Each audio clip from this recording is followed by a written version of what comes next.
Avec un jeu de cartes tout à fait standard, vous utiliserez le vôtre. Et ici, les cartes particulières, les petits cartons, ce sont des caméléons en carton. Je les laisse ici et on verra tout à l'heure. Alors, on sort le jeu de cartes, on montre au spectateur qu'il s'agit d'un jeu de cartes tout à fait ordinaire. On peut mélanger les cartes, bien évidemment. Et on donne le jeu de cartes au spectateur. Le spectateur est invité à le prendre et à distribuer les cartes une par une sur la table, mais il n'est pas obligé de les prendre du dessus, il peut les prendre du milieu. On lui explique bien qu'il peut prendre même un peu plus bas, voire même dessous, enfin d'où il veut, comme ceci, il peut même remélanger s'il le souhaite. Et il s'arrête quand bon lui semble, quand il estime qu'il y a assez de cartes sur la table. Imaginons ici. Donc évidemment, on ne peut pas du tout se connaître les cartes qui sont posées là, hein. C'est le hasard le plus complet. Maintenant, on l'invite à faire deux piles, comme ceci, en posant alternativement les cartes à gauche et à droite. De cette façon, ce qui fait qu'on divise les cartes en deux paquets, et a fortiori, on ne peut pas connaître les cartes qui sont dans ce paquet, et encore moins les cartes qui sont dans ce paquet.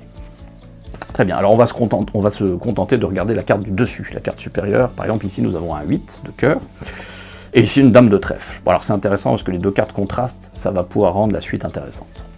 Car c'est là que les caméléons interviennent. Vous savez que le caméléon a pour particularité de pouvoir prendre l'apparence de n'importe quoi.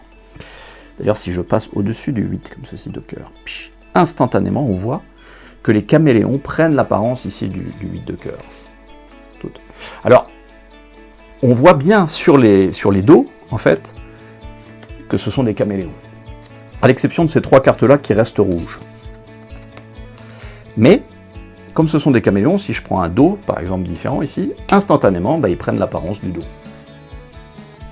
Un dos bleu, tac, instantanément, ils prennent l'apparence du dos. Si je remets le dos rouge, pas de problème, ils reprennent l'apparence du dos. Mais comme ce sont des caméléons, si maintenant je les place en contact ici, au-dessus de la dame de trèfle, et bien maintenant, c'est l'apparence de la dame de trèfle qui prennent. Souvenez-vous, nous avons des dos multicolores et 3 dos rouges. Mais on peut aller plus loin. Si je passe ici le dos rouge sur le dos jaune, il devient jaune. Le dos rouge, ici, sur le dos bleu, il devient bleu. Et ici, bien sûr, il reste rouge. Ce qui fait que maintenant, nous avons ici deux dames de trèfle jaunes, deux dames de trèfle bleues, et évidemment, deux dames de trèfle à dos rouge. Alors, ce qui est intéressant, c'est que là, on a divisé, on place ici, par exemple, du côté là. Alors, si on passe au-dessus, là, instantanément, maintenant, ça peut prendre l'apparence à nouveau de la dame de trèfle.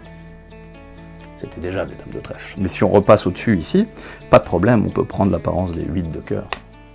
Et puis, ce qui est intéressant, c'est qu'on peut tout examiner. Voilà.